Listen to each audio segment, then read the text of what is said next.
Now at 5, the accumulating snow is gone, but now we have the extreme cold sticking around. I'm going to have those details. The latest on road conditions in the area and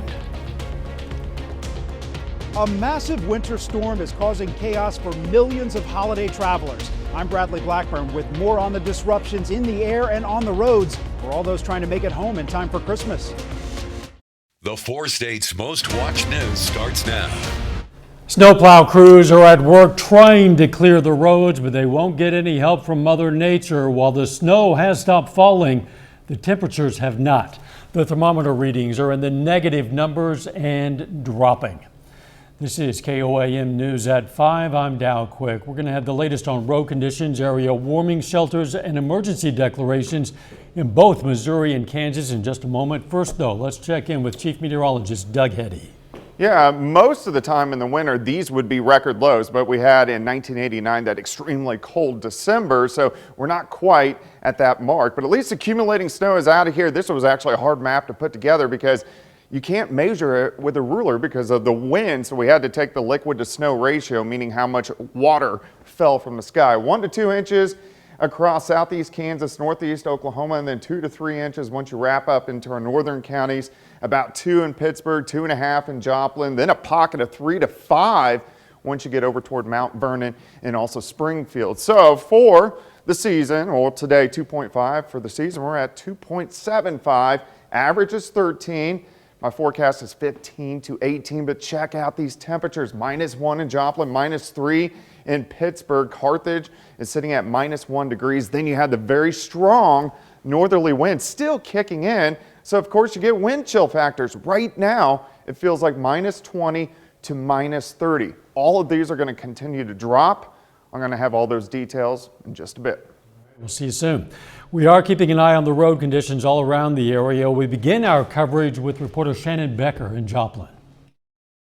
Let's take a trip around area roads and let you know conditions in case you do have to get out. On 7th Street, precipitation continues to fall, and the roadway at times is hard to see where the lines are. Use caution as some patches of ice could be underneath this light snow blowing around.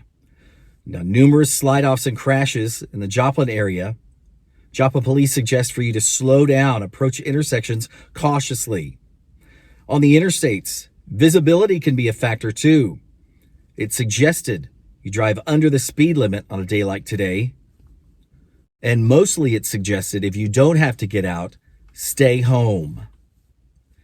In Jasper County, I'm Shannon Becker for KOAM News Now.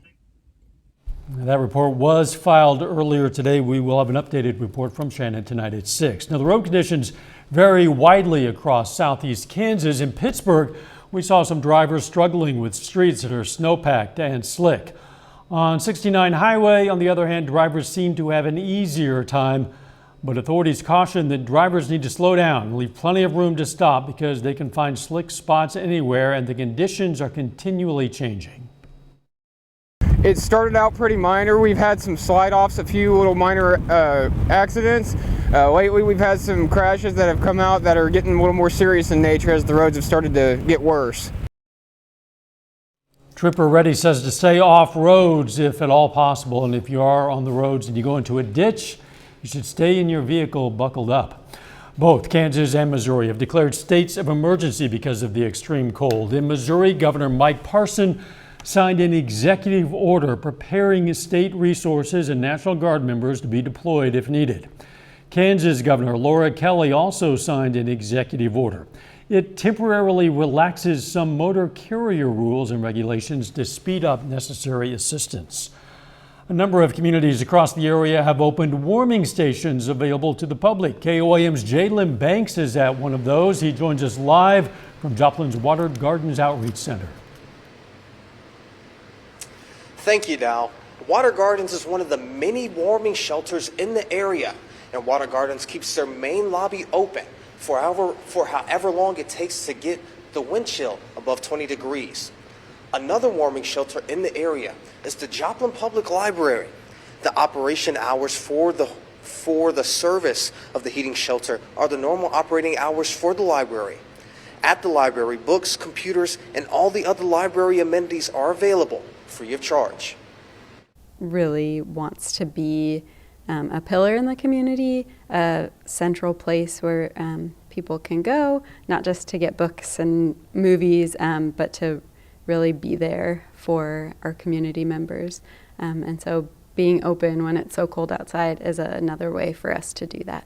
List of all the warming shelters in the 4 states. You can go to our website at koamnewsnow.com/weather. Reporting live at Water Gardens in Joplin. Jalen, thanks. The winter storm is threatening holiday travel plans for millions of Americans all across our country. About 3 million people are booked on about 47,000 scheduled flights today, making it one of the busiest travel days of the year. Bradley Blackburn reports from LaGuardia Airports. It's a race to the gates at airports across the country, with Mother Nature in hot pursuit. I was a little nervous about getting caught in the snow. My flight should be early enough that I can make it out. We have all boarding passes up. Millions of travelers scrambled to reach their destinations Thursday, battling what's being called a once-in-a-generation winter storm. It's our first time flying with the little one, so it's a little extra anxiety coming in. This mother-daughter duo from Australia got stuck trying to get home after a trip to New York City. Our flight yesterday was cancelled, and instead of arriving 23rd of December, I'm hoping to arrive Christmas Eve. Thousands of flights were canceled nationwide, most of them at airports in Denver and Chicago. American, Delta, and other major airlines are waiving some change fees to encourage travelers to avoid the storm. But many planes are already packed, making it difficult to find empty seats.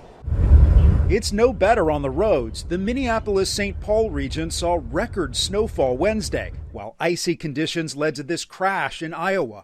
President Biden issued a warning as temperatures across the Central High Plains plummeted 50 degrees in just a few hours. It's not like a snow day, when you're a kid. This is serious stuff. I got 2 sets of twins and we are staying at home. People in the South are also bracing for a rare hard freeze, making for dangerous road conditions. Bradley Blackburn, CBS News, New York. President Biden says his team has already been in contact with 26 governors in affected regions. You can find the latest coverage of the storm locally and what comes next on the KOAM weather app. It's available free of charge in the Apple App Store and the Google Play Store. All you have to do is search for KOAM weather app. You might as well do it right now. Still ahead, using the right tools for the job. If you're planning on cooking for the holidays, you'll want to hear this. I'm Michael George with the kitchen supplies that'll give you an edge preparing the family feast. And next in Health Watch, how the story of 2 women connected through a transplant reuniting is inspiring others. Topping today's Health Watch, as flu cases soar across our country, the White House says it'll release doses of prescription flu medication from the nation's strategic stockpile. States will be able to request doses of Tamiflu from the Department of Health and Human Services as cases of flu and other illnesses are expected to continue spiking over the holidays. Scientists believe they've discovered why some COVID patients never regain their sense of smell after infection. They say it's the ongoing assault on special nerve cells in the nose. Researchers at Duke University took 24 biopsies from people with COVID, and in those with long-term loss of smell, they found an inflammatory response in the nasal cavity. 2 women whose families bonded when they were babies have been reunited. They had organ transplants 35 years ago when there were so many unknowns, and now more than 3 decades later, they're inspiring others. Reporter Stephanie Stahl has their story. A reunion, together now as wives and mothers, something that was never assured. It's been a long road for both of us. Catherine Strickland and Anna Fishman had liver transplants as babies, a rarity in 1987. Their parents, who met at the hospital, bonded through the process, and so did the girls. We were little, but we did form such a special bond. It's such a unique thing to go through, and we kept in touch. As children, they shared beach vacations, but ended up living in different states as adults, communicating mainly through texts. It's so wonderful to have a friend who's been through the same experience. They both have children now who met here for the first time. Catherine and Anna are part of the Transplant Pregnancy Registry that helps patients have families. As long as their organ is working well and they're on medication safe for pregnancy, they actually do very well with pregnancy after transplant. So I think people don't even know that it's a possibility. Here, together for the first time in 20 years with their families, sharing an early holiday meal at Philadelphia's Gift of Life House. We're so grateful. And their gratitude still extends to the donor families who made it all possible. To make a selfless decision to save other lives, during their time of sorrow. Living examples of the gift of life. These transplant patients are now lifelong friends. Stephanie Stahl, CBS News, Philadelphia. The Transplant Pregnancy Registry has an ongoing study that's following almost 5,000 transplant patients through parenthood since 1991. And that is a look at today's health news. A little bit later, what the latest GDP report shows about how the economy fared in the third quarter. Plus, of course, we already have the extreme cold, but it gets even colder tonight. Those details coming up.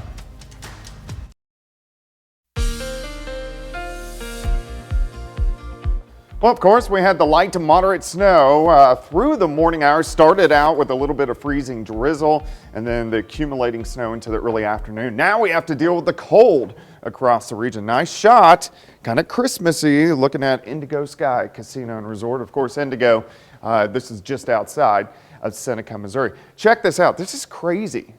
I thought yesterday was pretty chilly, but we are 45 to 50 degrees colder right now compared to this time last night, which is absolutely crazy. And then check this out, -3 in Nevada, -1 in Joplin, -1 in Neosho, -2 in Parsons. It is 2 in Veneta, also Grand Lake. Miami is sitting at 0 degrees. And look at this Arctic air mass. I mean, took over the entire central part of the country. Even Dallas is sitting at 14 degrees. Oklahoma City is down to 5 degrees. And then you got the strong northerly winds.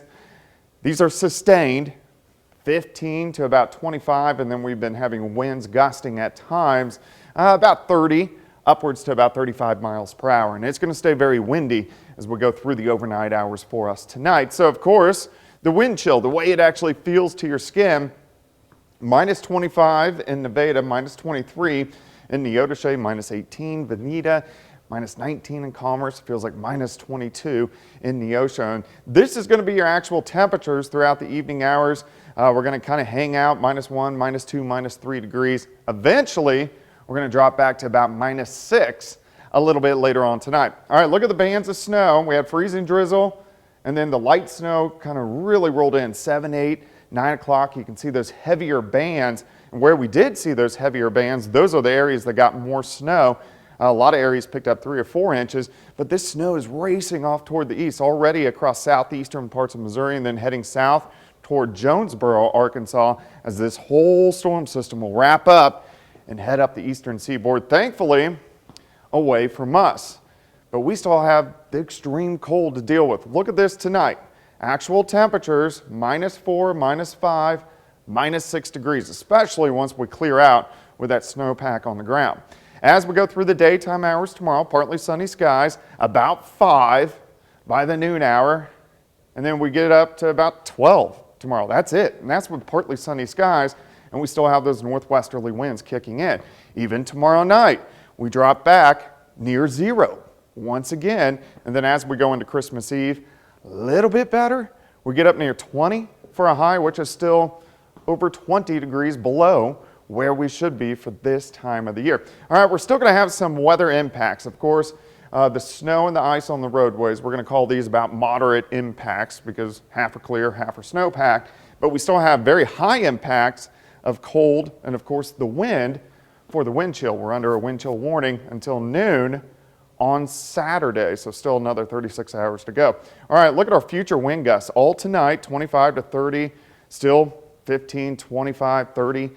Into the daytime hours tomorrow. Finally, by Saturday, the winds start to calm down just a little bit. So wind chills tonight, -25 to -30. And even though our temperature gets to 12, tomorrow wind chill is still going to be sitting -10 to -15 degrees throughout the day. Starting -5, 8 by noon, high temp of 12 degrees. Christmas Eve, 21. We'll start Christmas morning at 4 degrees, but we do get up to 26. We don't get to the freezing point until Monday. Could even have a few snow showers early Monday, and then significantly warmer late next week with our next storm system. So there is officially no question it will be a white Christmas. Yeah, there may be some brown patches, but generally white, yeah. Yeah, this is not the way we dreamed it up, though. Coming up, using the right kitchen utensil to cook that holiday meal. First, though, we honor a local veteran. Douglas Lawson served in the U.S. Navy from 1969 to 1989. The Joplin native was stationed in Vietnam, Italy, and Japan, and we salute Chaplain Douglas Lawson, a four-state hero.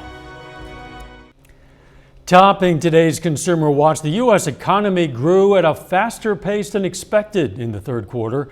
The Commerce Department says the U.S. gross domestic product grew at an annual pace of 3.2% between July and September. That's higher than the 2.9% estimate from a month ago. It's a sign the Federal Reserve's interest rate hikes meant to cool the economy and fight inflation are having only a limited impact. Recent surveys suggest spending is not slowing down by either businesses or consumers. If you're worried about cooking that big meal for the family, keep in mind certain kitchen products can make the job much simpler. Reporter Michael George helped test out some of the highest rated. Making a big holiday feast for the whole family can be stressful, but cooking with the right equipment can help cut through some of that stress. If you're making a meal from scratch, you're going to want to have the right tools because that's what is going to set you up for success. Anna Kocharian from Consumer Reports says you don't have to spend a fortune to get good kitchen supplies. That one retails for about $25. And if you take $25? Yeah, wow. Absolutely. If you take good care of it, it can last you for generations. This Lodge cast iron skillet passed Consumer Reports' rigorous product tests. So did this Dutch oven from Le Creuset. The Dutch oven is amazing because it can go from your stovetop to the oven to the table. It is such a versatile kitchen tool. You can sear in it, bake in it, boil in it. If you're new to cooking, this 10-piece Kenmore set for $130 gets high marks. This is basically your pot and pan starter pack. It has everything that you're going to need to make a feast. Air fryers are hot right now. This Instant Vortex has a see-through basket, and Consumer Reports says this Henkel's 8-inch knife is a great value for around $40. It's lightweight, it has a contoured handle, so whatever you're going to be cutting, you're not going to be exerting a lot of force. Proving you don't need to break the bank to cook like a pro this holiday. Michael George, CBS News, Yonkers. The FCC wants to hit the largest robocall operation with its largest fine in history. The agency has proposed a nearly $300 million fine against Cox & Jones Enterprise for, quote, egregious violations. They say the company ran an operation which made more than 5 billion calls in 3 months. That's enough to call each person in the United States 15 times. The calls involved an auto warranty scam using pre-recorded calls to press customers to speak to a warranty specialist. Yeah, you probably got one of those calls yourself. A final check of the snowy, cold forecast next.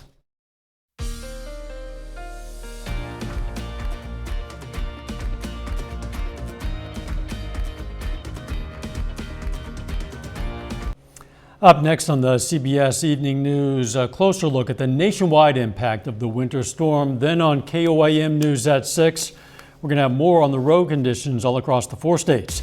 Plus, a bill in Missouri would legalize sports gambling in the Show Me State. And Baxter Springs High School names its new head football coach. Stay with us for the CBS Evening News. And in the KOAM News at 6, that means stay where you are, stay indoors, stay warm, because you do not want to be out there if you don't have to be out there. No, that wind just cuts right through you, and it's going to be sticking around as we go through tonight. Wind chill factors minus 25 to minus 30. We'll drop back to about minus 5 on the actual temperature. Still an alert day tomorrow, 12, but our wind chills are going to stay well below zero once again. 21 Christmas Eve, 26 on Sunday. Could get a few snow showers early on Monday. We do warm up next week, and we have a storm system for New Year's. Mainly looks like rain right now, but it could end with a little bit of snow. You're looking at 60s on Thursday. Yeah, isn't that crazy? Yes. That's a swing. It is. Thanks for joining us. Please be careful out there, and we'll see you at 6. Let's make it a great evening.